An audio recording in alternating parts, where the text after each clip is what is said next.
ഓം ശ്രീ സായിരാം. ഹരി ഓം. എല്ലാവർക്കും പഴംപാട്ടും പഴങ്കഥയും എന്ന വീഡിയോയുടെ രണ്ടാമത്തെ ഭാഗത്തിലേക്ക് സ്വാഗതം. ഇന്ന് സരസ്വതി കീർത്തനം നമുക്ക് പറയാം. വെള്ളപ്പളങ്കു നിറമൊത്ത വിദഗ്ധരൂപേ കള്ളം കളഞ്ഞു കമലത്തിലെഴുന്ന ശക്തി, വെള്ളത്തിലെ തിരകൾ തള്ളിവരും കണക്കെന്നുള്ളത്തിൽ വന്നു വിളയാടു സരസ്വതി നീ.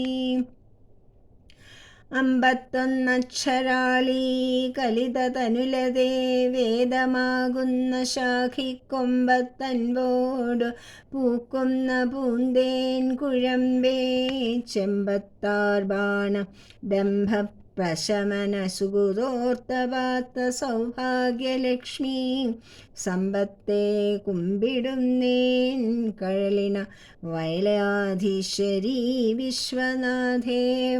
വാണീദേവി സുനിലവേണി വിനാരവം കൈതൊഴും വാണി വൈഭവമോഹിനി, ത്രിജഗദാം നാഥേ വിരിഞ്ചപ്രിയേ വാണി ദോഷമശേഷമാശു കളവാനം നാവിലാതാദരം, വാണിയിടേണമതിന്നു നിന്നടിയിൽ ഞാൻ വീഴുന്നു മൂകാംബികേ. വാണി നിൻ കൃപ കാണി വേണമതിനായേണാംഗബിംബാനനെ, വീണേൻ തൊൽപാദ പങ്കജത്തിലണിയൻ വാണി മനോഹാരിണി.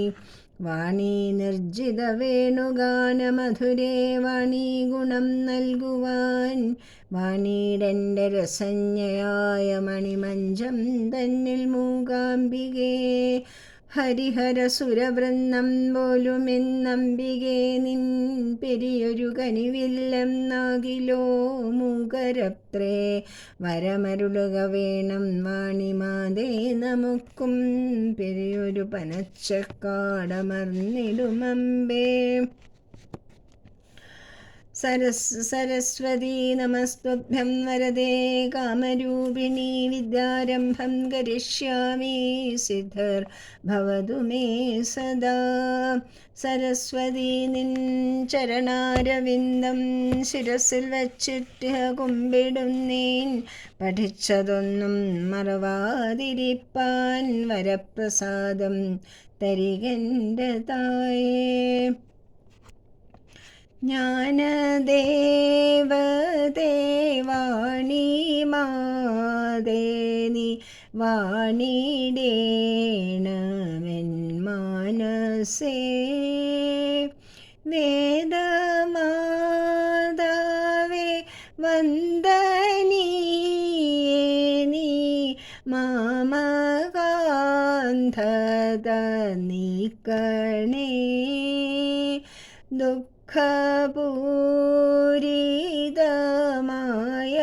സംസാര സാഗരം താണ്ടിപ്പോകുവാൻ,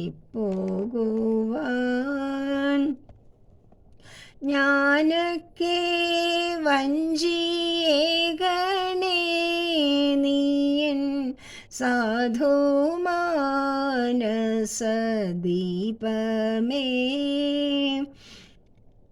നിത്യമായി സത്യമാകും ജ്ഞാനത്തിലെത്തുവാൻ വഴി കാട്ടണേ, ജ്ഞാനമൊന്നൊഴിച്ചൊന്നിനും അമ്മേ കേണിടും നില്ലൊരിക്കലും.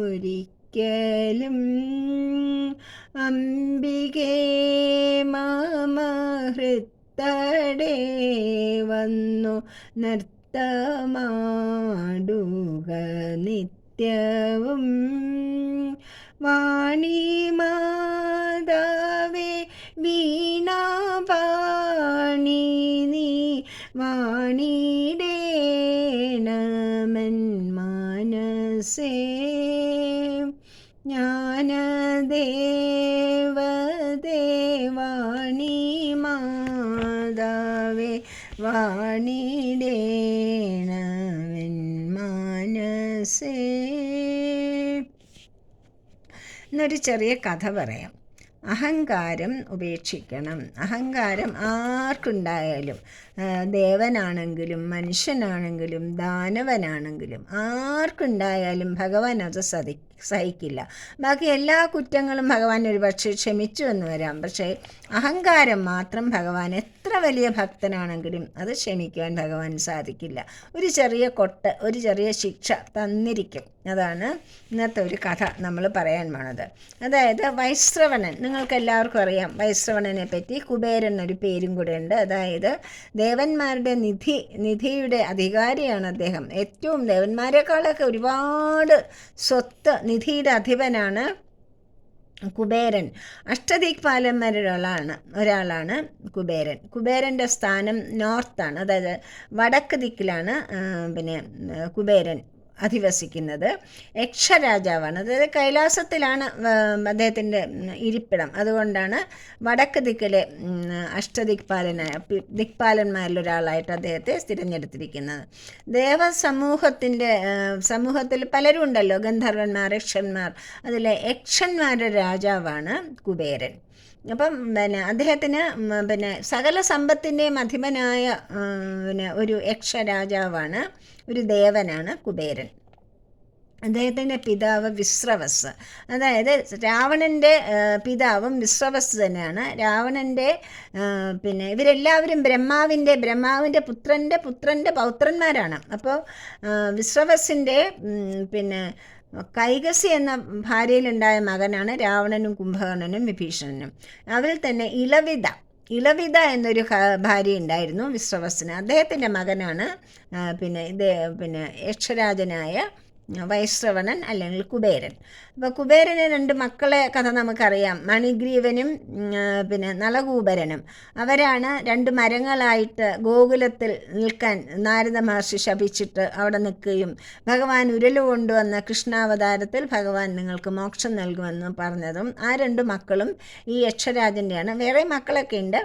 അദ്ദേഹം ലങ്കയായിരുന്നു ആദ്യം അദ്ദേഹത്തിൻ്റെ നഗരം. സുവർണ നഗരിയായ ലങ്കയിലായിരുന്നു അദ്ദേഹത്തിൻ്റെ ആധിപത്യം. അദ്ദേഹത്തിൻ്റേതാണ് ഒരുപാട് മുഴുവൻ സ്വർണത്തിൽ നിർമ്മിച്ചൊരു രാജ്യമായിരുന്നു ലങ്ക. അതുപോലെ പുഷ്പകവിമാനം, മനസ്സുകൊണ്ട് കൺട്രോൾ ചെയ്യാൻ പറ്റുന്ന, നിയന്ത്രിക്കുന്ന പുഷ്പകവിമാനം, അങ്ങനെ ഒരുപാട് ശ്രേഷ്ഠമായ വസ്തുക്കൾക്ക് ഉടമയാണ് കുബേരൻ. അപ്പോൾ ആ കുബേരനിൽ നിന്നും തട്ടിപ്പറിച്ചെടുത്തു രാവണൻ ലങ്കയും പുഷ്പവിമാനവും ഒക്കെ തട്ടിപ്പറിച്ചെടുത്തുവെങ്കിലും ശ്രീരാമൻ രാവണനെ വധിച്ചതിന് ശേഷം പുഷ്പവിമാനം ശ്രീരാമന് ഉപയോഗിക്കാൻ കൊടുത്തു. എന്നിട്ട് അത് ശ്രീരാമനത് തിരിച്ച് യക്ഷരാജാവായ വൈശ്രവണൻ നൽകുകയാണ് ചെയ്യുന്നത്.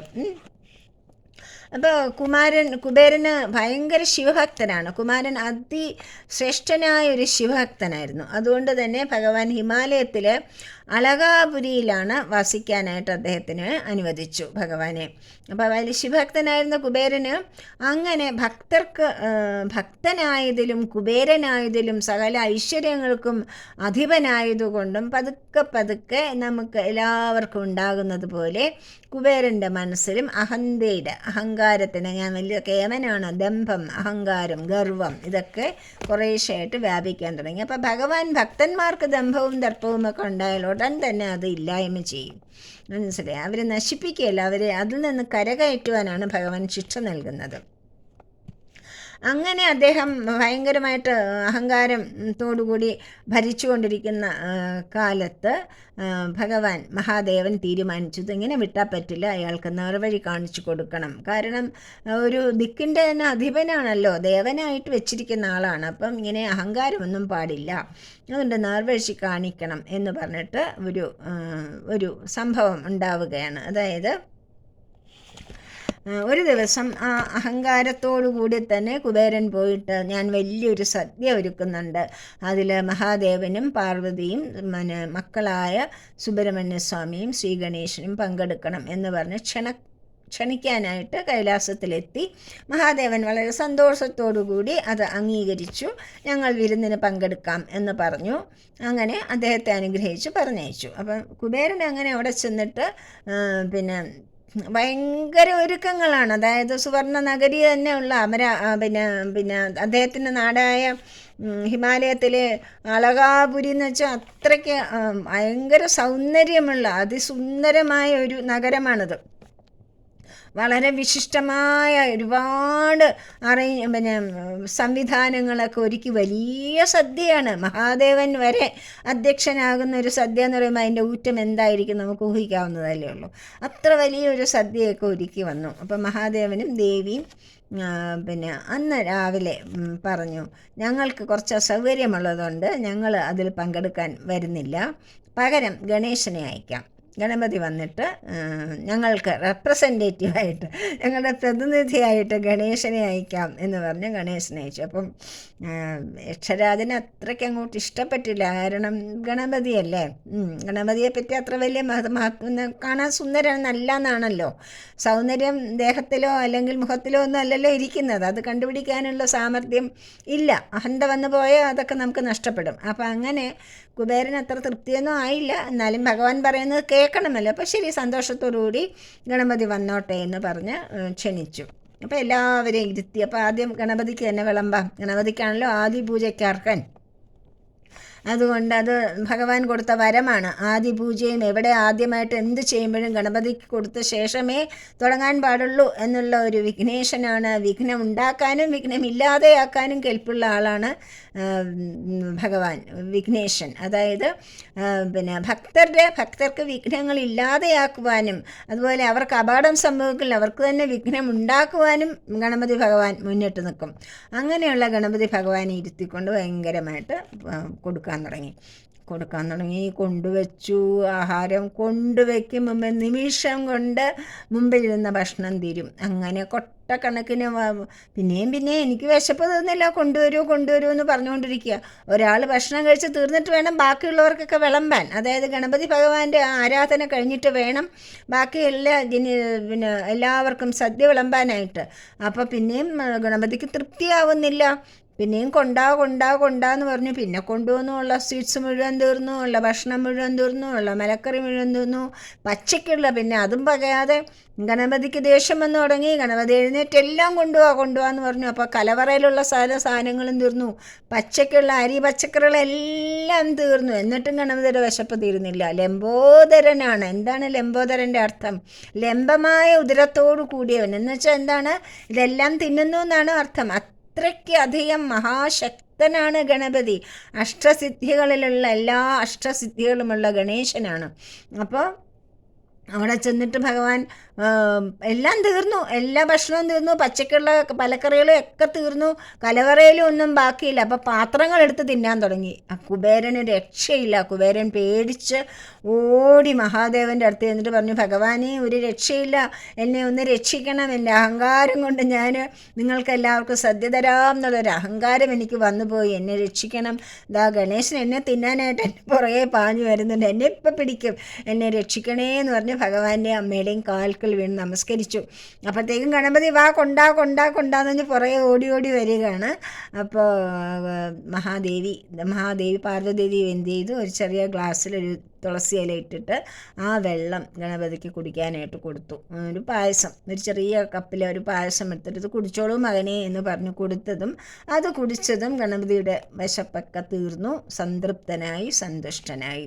അതോടെ പിന്നെ കുബേരന് നല്ലൊരു പാഠം കിട്ടി. അതായത് നമ്മൾ ആരെയെങ്കിലും ക്ഷണിക്കുമ്പോഴും എല്ലാം നമ്മുടെ മനസ്സിലെ ഭാവം എപ്പോഴും സാത്വികമായിരിക്കണം, അഹന്തലേശമില്ലാതെ നമ്മളെപ്പോഴും വിനയത്തോടു കൂടി അവരെ ഈശ്വരനായി കണ്ടുകൊണ്ട്, ഒരു പാവപ്പെട്ട ഒരാൾക്കാണ് നമ്മൾ ഭക്ഷണം വിളമ്പുന്നതെങ്കിലും അവരിൽ കാണേണ്ടത് അവരിലിരിക്കുന്ന ഈശ്വരനെയാണ്, നമ്മൾ ആരുമല്ല. നമുക്കിങ്ങനെ ഒരു അവസരം സേവനത്തിന്, നാരായണ സേവയ്ക്ക്, അന്നം വിളമ്പുവാൻ, അന്നദാനം എന്ന മഹാദാനത്തിനുള്ള അവസരം തന്നു എന്നുള്ള ഭാവത്തോടു കൂടി വേണം നമ്മൾ ഏത് കാര്യങ്ങളും ചെയ്യുമ്പോഴും, ഒരാൾക്ക് ഭക്ഷണം കൊടുക്കുമ്പോഴും, ആർക്ക് ഭക്ഷണം കൊടുക്കുമ്പോഴും നമ്മളുടെ മനസ്ഥിതി ഇതായിരിക്കണം. അല്ലെങ്കിൽ കുബേരനുണ്ടായ അതേപോലെയുള്ള അനുഭവം നമുക്കും ഉണ്ടാവാൻ സാധ്യതയുണ്ട്. അതുകൊണ്ട് അതിനെപ്പറ്റി ശ്രദ്ധിക്കുക. അഹങ്കാരം എപ്പോഴും നമ്മളെ വിനാശത്തിലേക്ക് നയിക്കും, എപ്പോഴും അത് നമ്മളെ അധപ്പതനത്തിലേക്ക് നയിക്കുന്ന ഒരു സ്വഭാവമാണ്. അതുകൊണ്ട് അതില്ലാതെ ഇരിക്കുവാൻ നമ്മൾ ശ്രമിക്കണം. എല്ലാവർക്കും അത് സാധിക്കട്ടെ. അഹങ്കാരം എന്ന് പറയുന്നത് അസുര സമ്പത്താണ്, അസുരന്മാരുടെ ഗുണമാണത്. അത് മനുഷ്യർക്കും ദേവന്മാർക്കും ഉണ്ടാവാൻ പാടില്ല എന്നൊരു പാഠമാണ് നമ്മളിതൊന്ന് പഠിക്കുന്നത്. Sai Ram. Thank you so much.